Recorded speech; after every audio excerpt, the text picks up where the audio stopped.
Joliba Afternoon News. La France ne quittera pas le Mali, a déclaré Florence Parly, ministre des Armées françaises en visite à Bamako. Cérémonie de lancement officiel du 12e programme de stage de formation professionnelle. 2000 jeunes bénéficient de cette formation. Le shérif de Nioro réagit suite à la décision de la CEDEAO sur le respect strict du délai de la transition au Mali. Mesdames et messieurs, bienvenue au journal sur Joliba TV News.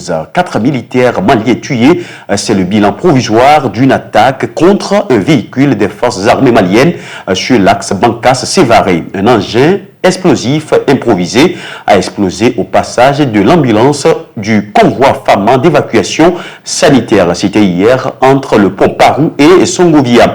Les fouilles sont en cours dans le secteur.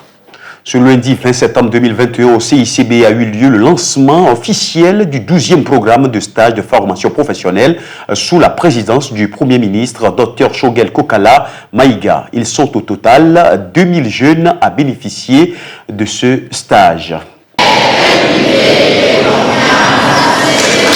C'est avec le ton de l'hymne national du Mali qu'a démarré les travaux du lancement du 12e programme de stage de formation professionnelle sous le slogan « Jeunes investissons pour votre emploi ». Le porte-parole des stagiaires se dit ravi de bénéficier de cette formation qui, selon lui, permettra de booster la compétitivité des jeunes sur le marché de l'emploi. Nous sommes 2000 à avoir été sélectionnés parmi près de 23 000 postulants pour nous avoir donné la chance de bénéficier de ces stages pratiques qui nous permettra d'être plus compétitifs sur le marché du travail. Une étude récente a démontré l'efficacité des stages selon le ministre de l'Entrepreneuriat national, de l'Emploi et de la formation professionnelle. Une récente étude d'évaluation menée par l'Observatoire national de l'emploi et de la formation, qui est un service de mon département, a fait ressortir que concernant les 7e, 8e, 9e, 10e programmes qui ont bénéficié à 19 736 jeunes, 73,60% des stagiaires ont obtenu un emploi et 3,10% un programme supplémentaire de formation. La même étude a fait ressortir que 82,70% des structures d'accueil ont effectivement besoin de ces stagiaires. Ce programme est d'un apport important pour la jeunesse, comme première expérience dans le domaine professionnel au dire du Premier ministre. Ce programme de l'importance n'est plus à démontrer, avec connu une suspension depuis quelques années, eu égard à certaines contraintes que le gouvernement de transition a levées. Nonobstant les difficultés conjoncturelles et l'immensité des priorités auxquelles l'État est confronté. Et cela afin de donner à notre jeunesse l'opportunité de se former, de toujours mieux se former pour être apte à relever les exigences du monde du travail et de participer au développement de notre pays. La cérémonie a pris fin sous quelques notes mélodieuses de l'ensemble instrumental du Mali. Plusieurs groupements de femmes de Dikoroni Para à Bamako ont adhéré à l'association Karoual Renouveau. La cérémonie d'adhésion de ces groupements de femmes à cette association a eu lieu le samedi passé. Écoutons la réaction du président de cette association qui soutient la transition au micro de Moussa Tembine. En fait, on est venu aujourd'hui à Dikoroni Para pour rencontrer les femmes battantes, telles que voici une à côté de moi. Notre objectif aujourd'hui, c'est de rassembler toutes les femmes, les jeunes, autour de la transition. On est là pour soutenir la transition parce que le Mali est tombé. Qu'est-ce qu'on doit faire aujourd'hui? On doit se donner la main, de se pardonner pour qu'on soit un seul homme pour dégager les problèmes de ce pays. Prendre notre destin à main, ça veut dire quoi? Le nouveau Mali qu'on a toujours cherché. Aujourd'hui, le président de la République, Assimi Goïta, il a bel et bien dit que si lui le choue, C'est comme la jeunesse malienne qui a échoué. Elle est tellement simple. Donc il faut qu'on se donne la main pour ne pas qu'il échoue. Parce que le Mali nous appartient tous. Un atelier de formation a été organisé à Bamako par les membres de la mission d'appui à la réconciliation nationale MARN qui avait pour but d'impliquer et protéger les femmes dans le processus de paix et de réconciliation nationale. Oumouma Kalou et Bakoroba Niaré pour le reportage. La participation des femmes dans les processus de paix est indispensable à l'établissement et au maintien de la paix dans le monde. Cet atelier envisage l'inclusion des femmes dans les étapes du processus de paix au Mali et identifie quelques opportunités pour renforcer leur participation et leur autonomisation. Comme vous le savez, le PSP accompagne le gouvernement du Mali dans ses efforts pour la paix et la réconciliation. C'est dans ce contexte que nous avons décidé d'accompagner les femmes des erreurs et de la Marne en renforçant leurs capacités sur différentes thématiques. Et ressorti lors d'un atelier d'évaluation des besoins tenus au mois de juin avec les femmes des erreurs. Le ministre de la Réconciliation nationale fait appel à la paix. En effet, sur l'ensemble du territoire national, dans chaque région, voire dans chaque village, les tensions sociales, les conflits et dans certains cas la guerre font partie malheureusement du quotidien de nos concitoyens.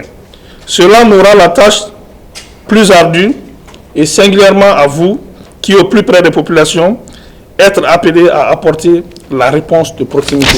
Pour le chef de la mission d'appui à la réconciliation nationale, la résolution 1325-2000 et la résolution 2250 a pour ambition d'impliquer les femmes et renforcer leurs capacités dans les processus de paix et de réconciliation. La politique nationale genre du Mali, qui fait suite à la résolution 1325-2000 et à la résolution 2250, ambitionne de voir les femmes davantage impliquées dans les processus de paix, davantage protégées par le processus de paix, voir leur promotion davantage assurée par l'action publique et en même temps de voir leurs capacités renforcées afin que leur impact et leur valeur ajoutée puissent être perçus et sentis par les communautés maliennes. À retenir qu'au cours de ces 3 jours de formation, il s'agira essentiellement de renforcer la participation entière, effective et véritable des femmes des erreurs de la MAR et du cabinet au processus de paix au Mali et plus spécifiquement à améliorer les compétences et l'expertise en matière de leadership, communication, médiation et résolution des conflits. Au lendemain du dernier sommet extraordinaire des chefs d'État de la CEDEAO, au cours duquel l'organisation sous-régionale a annoncé des sanctions ciblées à l'endroit de tous ceux qui retarderont le processus du retour à l'ordre constitutionnel au Mali, Bouye Haïdara, favorable à la prolongation de la transition, a réagi face à cette décision de la CEDEAO. Abdoulaye Koniba, Konaté. Il ne faut pas que les militaires acceptent le diktat et cèdent à la pression de la CEDEAO. Ma famille, mes fidèles et moi sont mobilisés pour soutenir cette transition. Tels sont les propos du chef des Amalistes, Bouye Haïdara. En effet, le shérif de Nioro a fait cette sortie au lendemain de la conférence des chefs d'État et de gouvernement de la Communauté économique des États de l'Afrique de l'Ouest, CEDEAO, le 16 septembre dernier. À l'issue de cette réunion, la CEDEAO a réitéré sa demande pour un respect strict du calendrier de la transition devant conduire à la tenue effective des élections dans le délai non négociable de février. Pour cela, la conférence demande aux autorités de la transition de soumettre au plus tard à la fin du mois d'octobre 2021 le chronogramme devant conduire aux étapes essentielles pour les élections de février 2022. Elle insiste que seules les réformes nécessaires pour la tenue des élections à la date indiquée devraient être mises en œuvre. Cette décision de l'organisation sous-régionale ne sied point à l'érudit de Nioro du Sahel. Le chef des Amalistes se prononce, je cite, « Nous avons appris que la CEDEAO s'est prononcée hier. On avait l'espoir qu'elle nous fera part de bonnes nouvelles. Malheureusement, il nous a été dit qu'elle aurait brandi des menaces à l'encontre des autorités de la transition à propos du délai de la transition. » Fin de citation. C'était lors de la prière du vendredi de la semaine dernière. À cet effet, Bouye Aïdara rassure les militaires au pouvoir en ces termes. Si l'engagement du peuple suffit pour les galvaniser, qu'ils retiennent que nous sommes avec eux, et si la peur les gagne, qu'ils sachent que nous sommes avec eux, et tout ce qui peut les arriver, nous arrivera également en même temps. Je l'évoquais dans les titres, après le Niger, la ministre française des Armées a achevé sa mini-tournée sahélienne par le Mali. Elle a rencontré son homologue malien de la Défense, le colonel Sadio Kamara. Parmi les sujets, la transition politique, le rôle futur de la France dans la lutte contre le terrorisme et l'affaire Wagner du nom de la société militaire privée russe qui est en relation avec le Mali pour un éventuel accord sécuritaire. La France ne quittera pas le Mali, a déclaré Florence Parly, ministre des Armées françaises en visite dans le pays. A rappelé que ce déplacement intervient dans un contexte où les tensions sévissent entre la France et le Mali. À présent, l'image du jour consacrée aux armoiries du Mali. Les armoiries sont des signes symboliques qui distinguent les peuples, les villes, etc. Les armoiries de la République du Mali sont constituées des 4 éléments, 2 arcs sous-tendus par leurs flèches, un vautour planant dans un ciel bleu, la mosquée de Djenné et le soleil levant. Les arcs et les flèches symbolisent la fonction première des ancêtres, c'est-à-dire la chasse et la guerre.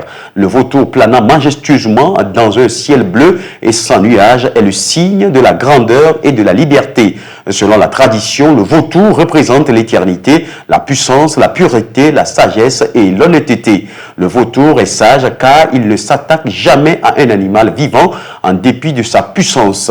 La mosquée de Djenné est le premier édifice religieux et culturel, mis à part celle de Garalo, cercle de Bougouni. Le soleil levant symbolise la renaissance et le rayonnement du Mali qui, à partir du XIVe siècle, pèlerinage de Kankou Moussa fit connaître le Mali au Maghreb, en Égypte et même au Moyen-Orient. Ce lever de soleil exprime également l'éveil de conscience du peuple malien pour bâtir son avenir. Les armoiries de la République du Mali sont les armoiries de souveraineté et de dignité. Elles indiquent que le Mali n'est plus un État auxiliaire et rappellent les qualités des anciens en nous montrant la voie pour continuer l'œuvre de la construction nationale. Les armoiries peuvent être particulières à une ville, à exemple de Trois-Caïmans de Bamako. À présent, l'actualité internationale avec Fanta Diarra. Le porte-parole du gouvernement soudanais Hamza Baloul annonce que l'ordre a été rétabli après la tentative de coup d'État. Une tentative de coup d'État manquée qui a eu lieu mardi au Soudan selon les médias d'État. Hamza Baloul, porte-parole du gouvernement soudanais, se prononce. À l'aube de ce mercredi 21 septembre 2021, l'ordre a été rétabli après une tentative de coup d'État ratée par des officiers liés à l'ancien régime. Cette tentative intervient alors que le Soudan peine à faire aboutir sa transformation politique depuis la destitution de l'autocrate Omar el-Béchir il y a plus de 2 ans. Les habitants de Perm, dans le centre de la Russie, se sont réveillés mardi choqués et endeuillés au lendemain d'une fusillade dans une université qui a fait 6 morts et des dizaines de blessés par une matinée froide et brumeuse. Les habitants venaient se loger et déposer des fleurs et bougies près d'une des entrées du campus de cette cité de l'Oural, où un étudiant a ouvert le feu lundi. C'est un choc. Une douleur, notre université est notre maison, raconte Ksenia Pounina, enseignante de relations internationales. Le visage derrière un masque noir à l'effigie de l'université. Une de ses étudiantes a été blessée par une balle dans le ventre et a été ressentie, confie-t-elle. Nous espérons vraiment que tout ira bien pour elle. Au total, 5 jeunes, 4 femmes et un homme âgé de 18 à 26 ans ont été tués, ainsi qu'une docteure de 66 ans. La police encadrait l'ensemble du périmètre de l'université composé de bâtiments soviétiques des années 1980. Seul le personnel dirigeant pouvait accéder. C'est très dur pour toute la ville. C'est important pour nous d'être ensemble aujourd'hui, indiquait Ekaterina Nabatova, ancienne étudiante venue sur les lieux pour rendre hommage aux victimes. Selon un dernier bilan, l'individu a tué 6 personnes et en a blessé 24, dont 20 sont hospitalisés. Des personnes reçoivent une 3e dose du vaccin contre le Covid-19 au centre de vaccination Midland House à Derby, en Angleterre, alors qu'un programme de rappel débute au Royaume-Uni visant les plus de 50 ans, les soignants et les personnes souffrant de problèmes de santé les plus vulnérables au virus. Les boosters pour la population de 50 ans et plus feront, espérons-le, la différence pour eux. Le vaccin qu'ils ont déjà eu leur donne une bonne couverture contre le Covid, mais ce n'est pas à 100%. Les boosters augmenteront cela, peut-être jusqu'à 10 fois, comme le suggèrent les données que nous avons jusqu'à présent. Cela gardera donc cette population plus en sécurité pendant l'hiver et aidera également à contrôler la pandémie en réduisant le nombre de cas. Il s'agit d'une étape très importante pour protéger les personnes les plus vulnérables et les plus à risque au cours de l'hiver. Il y a de fortes chances que le Covid, comme beaucoup de virus hivernaux, connaisse une nouvelle flambée pendant les mois d'hiver. Il est donc essentiel de faire vacciner les gens pour qu'ils bénéficient de cette protection pendant la période où le Covid risque de poser le plus de problèmes. Un mot de sport dans cette édition. Les Aigles Dames ont validé ce lundi leur ticket pour les quarts de finale de l'Afro-Basket Cameroun 2021 suite à leur victoire 76-63 face à la Côte d'Ivoire. Pour le premier sorti, le samedi passé, les Maliennes avaient largement dominé la Tunisie 101-39. El Hadji Mali Guité pour le résumé. Des victoires en 10 sorties, le bilan est positif. Les Aigles Dames, après un bon moment de souffrance ce lundi, dominés par les Ivoiriennes, se sont imposées en fin de partie 76-63 face à ces dernières. Ainsi, le Mali valide, après seulement 2 journées, son ticket pour les quarts de finale du championnat d'Afrique féminin de basketball Afro-Basket Cameroun 2021. Pour revenir au match, après un premier quart-temps dominé légèrement par les Maliennes 24-20, ce sont les Ivoiriennes qui ont ainsi gagné les 2 prochains quart-temps en s'imposant 37-36 en mi-temps et 54-51 en fin du 3e quart-temps. Il a fallu attendre les dernières minutes de la rencontre pour voir les Aigles Dames du Mali prendre le dessus sur les Ivoiriennes en s'imposant 76-63. Un match difficile malgré les bonnes performances de Djenebou Ndiaye 23 points, Mariam Koulibaly 14 points et Sika Kone 10 points. Auparavant, pour le compte de la première journée, les Maliennes avaient largement battu le samedi passé les Tunisiennes 101 contre 39. Pour rappel, 12 pays participent à ce championnat d'Afrique féminin de basketball qui se tient du 18 au 26 septembre 2021 à Yaoundé au Cameroun. Qui, pour détrôner le Nigeria, vainqueur des 2 dernières éditions, on le saura le soir du 26 septembre 2021. Mesdames et messieurs, cette édition s'achève ainsi. Merci à vous de l'avoir suivi. Très bonne suite de nos programmes sur Joliba TV News. Dans un instant, la météo. L'information reste en continu sur Joliba TV News.